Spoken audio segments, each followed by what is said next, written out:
तो भैया लाइट आ गई है, 2 मिनट का ब्रेक था, समझ लीजिए आप। मैंने क्वेश्चन को समझाया था यहाँ तक कि 6 की पावर n अपन एक के बाद एक लिखते जा रहे हैं, लेकिन लास्ट में 0 अंक नहीं आ रहा है। 0 अंक लाने के लिए अपने को क्या चाहिए, 10 के अभाज्य गुणनखंड 2 और 5, यानी कि 0 लाने के लिए 2 और 5 आवश्यक है ही। ये बात आप विशेष रूप से ध्यान रखें। 10 चाहिए, 10 हो, 20 हो, 30 हो, उसमें आपको अभाज्य गुणनखंड 2 और 5 रहेंगे ही रहेंगे, क्योंकि 2 और 5 से मिलकर ही 0 बनेगा। क्योंकि 2 और 5 का गुणा करेंगे 10 आएगा, और इससे क्या मिल जाएगा अपने को, एक 0। जैसे मान लेते हैं संख्या है 35, लास्ट में 0 नहीं है, लेकिन अगर अपन ने 0 लगा दिया और इसके अभाज्य गुणनखंड ज्ञात करेंगे तो कितने आएंगे, 350 के कितने आ जाएंगे, तो 2 गुणित 5 गुणित 5 गुणित 7, ये इसके अभाज्य गुणनखंड बन जाएंगे।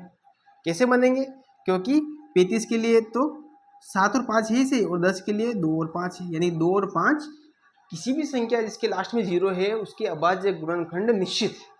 यहाँ तक बात समझ में आ गई, बस यहाँ तक बात समझ में आ गई, यानी कि अपने को ये पूरा क्वेश्चन भी समझ में आ गया। आइए अब इसको लिखना कैसे अगर एग्जाम में आ जाए तो।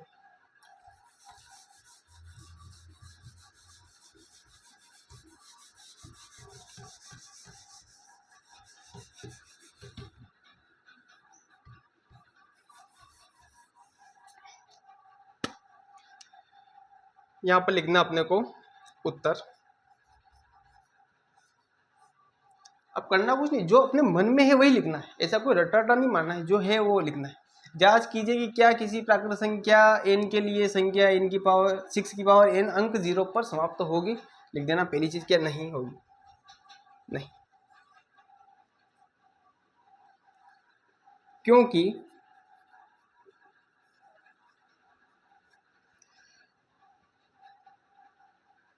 अंक 0 पर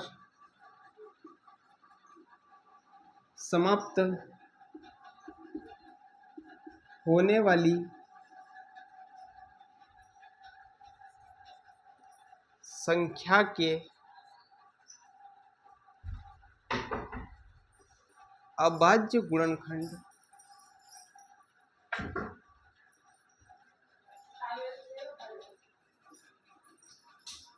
दो गुणित 5, इधर आइए, इधर भैया, ये हमारी हमारी हमारी भांजी है कन्नू, ये घूमते फिरते आ गई है इधर।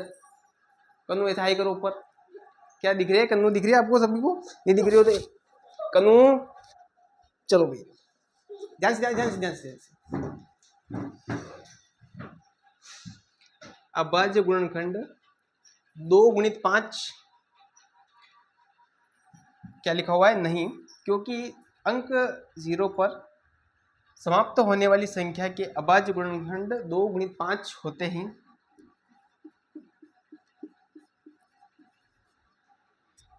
परंतु 6 के अभाज्य गुणनखंड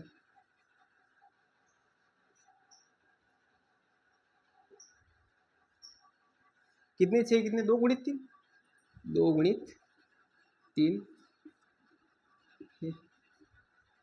या अपन यूँ लिख सकते हैं कि होते हैं या होने चाहिए, होने चाहिए, यहाँ पर होने चाहिए। बिल्कुल इजी क्वेश्चन है, थोड़ा बोरिंग है, लेकिन समझ में आ गया है तो कोई दिक्कत ही नहीं है अपने को। यहाँ तक बात समझ में आ रही होगी आप लोगों को।